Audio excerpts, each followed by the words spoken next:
अब तक आपने पढ़ा कि सायरा अपनी फूफी के घर उन्हें अपने निकाह के लिए बुलाने जाती है, तो उसकी अम्मी उसे कुछ हिदायतें देती हैं जिन्हें भूलकर वह अपनी बहन जोया के साथ शहर घूमने निकल जाती है और वहां एक साया उसके पीछे लगकर उसके घर आ जाता है। अब आगे। सायरा, कौन हो तुम और क्या चाहते हो? क्यों हमारे पीछे पड़े हुए हो?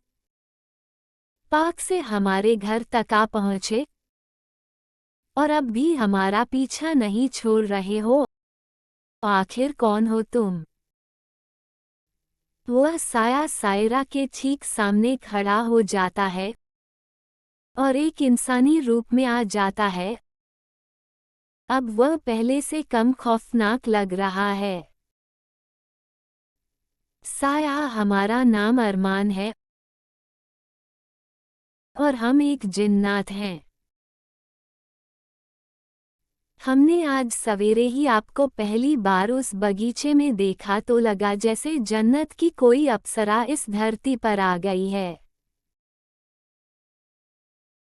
आपके घने काले रेशमी बाल, आपका वो मोगरा का इत्र, आपके बड़े खूबसूरत नाखून हमें बेहद पसंद आए। इश्क हो गया है हमें आपसे और आपने भी तो हमें वह लजीज खाना खिलाया था। जब आप जा रही थीं तो हमने आपको आवाज़ देकर रोकने की भी कोशिश की थी पर आप तो डर कर चली गई। ये सब सुनकर सायरा का दिमाग घूमने लगा और उसे अब अपनी अम्मी की हर एक बात याद आ रही थी। खून बड़े रखने सब के लिए मना किया। तभी उसे याद आया कि जब वह बिरयानी खा रही थी तो उसके हाथ से घबराहट में एक निवाला छूट गया था। पर अब इस सब का कोई उपाय नहीं था। जिन्नात, देखिए सायरा, हम आपसे बेइंतहा मोहब्बत करने लगे हैं और किसी भी सूरत में आपको पाना चाहते हैं। हम वादा करते हैं आपको कोई तकलीफ नहीं होने देंगे और जो अभी आपने देखा था वही हमारा सच है। हम आपको हमारा असली चेहरा दिखाना चाहते थे ताकि हमारे बीच कोई फ्रेब न हो।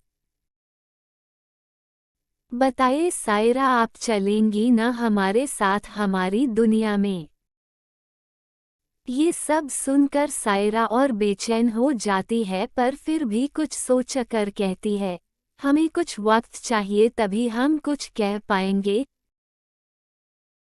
जिन्नात, ठीक है सायरा, हम आपको 5 दिन का वक्त देते हैं, पर इन 5 दिनों के बाद आपको हमारे साथ हमारी दुनिया में चलना ही होगा हर हाल में। अब हम आपसे 5 दिन बाद यानी कि हमारे निकाह वाले दिन ही मिलेंगे।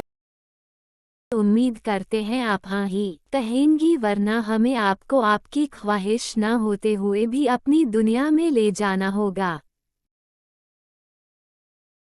इतना कहकर वह जिन्नात गायब हो गया। पर सायरा ने बमुश्किल वह रात काटी और सुबह नाश्ते पर सबके साथ बैठकर बातें करने लगी। जब नाश्ते के बाद उसके फूफा इमरान और भाई असलम अपने अपने काम पर जाने लगे तो सायरा ने उन्हें रुकने के लिए कहा। रुखसाना, क्या हुआ है सायरा? सायरा, फूफा, फूफी, भाई और जिया, हमें आप सबसे एक बेहद ज़रूरी बात कहनी है। इमरान, कहिए न सायरा, यहाँ कोई तकलीफ है क्या? सायरा, नहीं फूफा, यहाँ तो कोई तकलीफ नहीं है पर रुखसाना, पर क्या? कहिए न सायरा बेटी, आखिर बात क्या है? सायरा, फूफी, हमें माफ़ कर दीजिए, हमने आपकी और अम्मी की बातों को नज़रअंदाज किया और कहीं हमारी एक गलती की सज़ा हमारे पूरे परिवार को न भुगतनी पड़े। रुखसाना देखिए सायरा, जो भी बात है आप बेफिक्र होकर कहें, और आप किन बातों के बारे में कह रही है? सायरा, फूफी, कल हम जब जोया के साथ शहर घूमने गए थे तब हमने बाल खोल रखे थे, इत्र लगा रखा था, और इसीलिए एक जिन्नात हमारे पीछे पड़ गया है। वह कहता है कि छठे दिन वो हमसे निकाह कर लेगा और हमें अपने साथ अपनी दुनिया में ले जाएगा। हम चाहे या न चाहे वह हमें अपने साथ लेकर ही जाएगा। अम्मी, हमें माफ कर दीजिए, हमें बचा लीजिए। सायरा एक बार फिर रोने लगी थी। अरशद, सायरा आप ये क्या कह रही हैं? आप भी नूर की तरह इन सब बेफिजूल बातों में यकीन करने लगी। नूर, या अल्लाह, यह आपने क्या किया सायरा? हमने आपको कितनी दफ़ा समझाया था पर आप नहीं मानी, अब क्या करेंगे हम? इब्राहिम, नूर, अम्मी आप चिंता न करें, हम आपके साथ हैं और सायरा को कुछ नहीं होने देंगे। हम एक मौलाना साहब को जानते हैं जो सायरा की मदद कर सकते हैं। सोया, मामू आपा ठीक कह रही हैं, हमने भी उस जिन्नात को महसूस किया है। अरशद, क्या? अरशद चौंक जाता है। इब्राहिम, अरशद अब्बू, हम भी पढ़े लिखे हैं, but there is something beyond science that we can't explain and I don't want to lose Saira at any cost. अब्बू, आप ज़रा मौलाना साहब की फ़ोन लगाए और कहिए कि हम सब उनसे आज ही मिलना चाहते हैं। मौलाना साहब ने शाम की आने के लिए कहा है और कहा है कि घर में जितने भी लोग हैं सभी आएं। इब्राहिम के अब्बू ने कहा, हाँ इब्राहिम साहब, आप ठीक कर रहे हैं, इस वक्त सायरा बेटी को कोई मौलाना ही बचा सकते हैं। सायरा के घर काम करने वाली रेशमा ने कहा। शाम होते ही सभी मौलाना साहब से मिलने गए। मौलाना साहब, आइए इब्राहिम। सायरा को सामने बैठाएं और बाकी सभी एक तरफ खड़े हो जाएं।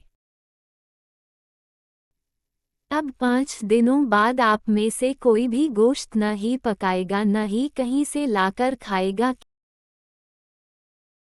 क्योंकि गोश्त कच्चा हो या पका हुआ जिन्नातों को बेहद अजीज होता है,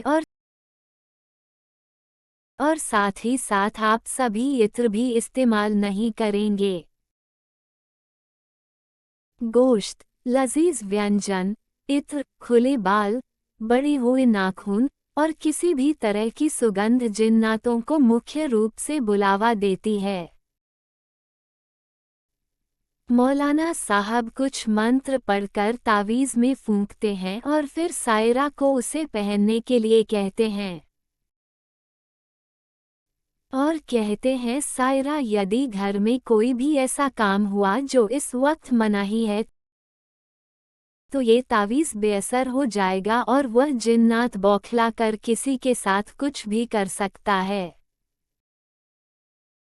सायरा, जी मौलाना साहब, हम ख्याल रखेंगे।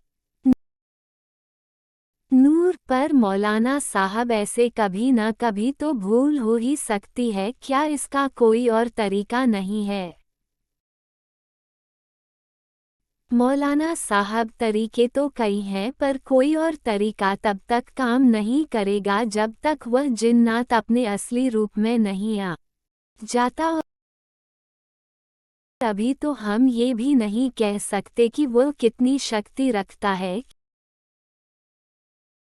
क्योंकि जब तक उसके संपर्क में आई किसी चीज़ को हम छूकर पढ़ न ले तब तक हमें उसकी शक्तियों का पता नहीं लग सकता है। जिन्नात के सायरा को दिए हुए 5 दिन पूरे हो गए थे और सभी सायरा का बेहद ख्याल रखने लगे थे। हर वक्त कोई न कोई उसके पास ही रहने लगा। इब्राहिम और उसके अम्मी अब्बू भी अपना ज़्यादा से ज़्यादा वक्त सायरा को देने लगे। छठा दिन। सायरा अम्मी, हमें कुछ समझ नहीं आ रहा है, न जाने वो जिन्नात अब कौन सा कहर बरसा दे। नूर, डरिए मत सायरा, कुछ नहीं होगा आपको, और हम हैं ना आपके साथ। आज रात हम आपके साथ ही सोएंगे, ठीक है न सायरा? नहीं अम्मी, आप हमारे साथ नहीं सोएंगी। हमारी वजह से आप क्यों तकलीफ उठाएं, कहीं वो जिज्ञात आपकी। आपको हमारी कसम है अम्मी, आप हमारे साथ नहीं सोएंगी। नूर, ठीक है, पर हम जागते रहेंगे, आप हमें आवाज़ दे दीजिएगा। सायरा, जी अम्मी जान। सायरा की आंखों में आंसू आ जाते हैं। तकरीबन रात के 3 बजने पर सायरा की नींद खुद व खुद खो जाती है। जिन्नात, सायरा, हमने आपको कहा था कि हम आपकी ख्वाहिश जानना चाहते हैं कि आपके हमारे साथ हमारी दुनिया में चलने के बारे में क्या ख्यालात हैं, और आपने हमारी मोहब्बत का, हमारे इंतज़ार का सिला इस तावीज़ के रूप में दिया है। आपको क्या लगता है ये तावीज़ हमें रोक सकता है? पर अब हम आपको अपने साथ ले जाने से पहले इस तरह समझाएंगे कि आप खुद हमारे साथ चलने के लिए तैयार हो जाएंगी। सायरा, अल्लाह से डर, बेगैरत जिन्नात, हमारा निकाह होने को है। हम किसी और से मोहब्बत करते हैं, और अगर तू हमें हमारी मर्जी के खिलाफ अपनी दुनिया में लेकर गया तो अल्लाह का कहर तुझ पर टूट पड़ेगा, कयामत आ जाएगी। जिन्नात हंसने लगता है और अचानक सायरा के कमरे की सारी रोशनी अंधेरे में बदल जाती है। अगली सुबह सायरा अपने कमरे से बाहर निकलकर सबके साथ बैठकर बातें करने लगी। सायरा, अम्मी आज नाश्ता बहुत सादा था, कुछ लजीज क्यों नहीं बनाया? सूर, सायरा, आप भूल गई, मौलाना साहब ने सादा खाना बनने और खाने के लिए कहा था। सायरा, जी अम्मी, हमें याद आ गया। नूर सायरा से ऐसी बात सुनने के लिए एकदम नाउम्मीद थी, क्योंकि जो लड़की खाना खाने के लिए कभी पसंद नापसंद नहीं करती थी, आज पहली बार उसे खाना पसंद नहीं आया। ऐसा कैसे? वह बेचैन हो उठी। तभी उसे मौलाना साहब का दिया हुआ तावीज़ याद आया, और नूर ने देखा कि तावीज़ तो सायरा के गले में ही है। ये देखकर उसे कुछ तसल्ली आई और सोचने लगी कि खाने को लेकर तो हर किसी को शिकवा हो ही जाता है, हमें ही फिजूल के ख्याल आने लगते हैं। इसी तरह से इस पूरे दिन सायरा खाने को नापसंद करती रही, पर उसके गले में बंधा तावीज़ उन सब के शक को बेबुनियाद बता रहा था। अगली सुबह सायरा के घर काम करने वाली रेशमा सायरा के घर की छत पर हमेशा के लिए दुनिया से अलविदा कह चुकी थी। उसकी देखते ही सभी डर और हैरत में रह गए। उसके मृत शरीर पर कोई चोट का नामो निशान न था, पर वह देखने से 45 साल की जगह एक 90 साल की वृद्धा नजर आ रही थी। पर सायरा के माथे पर शिकन तक न थी। पुलिस आई पर मौत होने के कारण तक न पहुंच सकी और केस बंद हो गया। तो आखिर किसने मारा था रेशमा को? क्यों उसके कत्ल का कोई सुराग न था, और क्यों सायरा का व्यवहार अचानक बदल गया? जानने के लिए पढ़ें इस कहानी का अगला भाग, जिज्ञात का साया, भाग 4।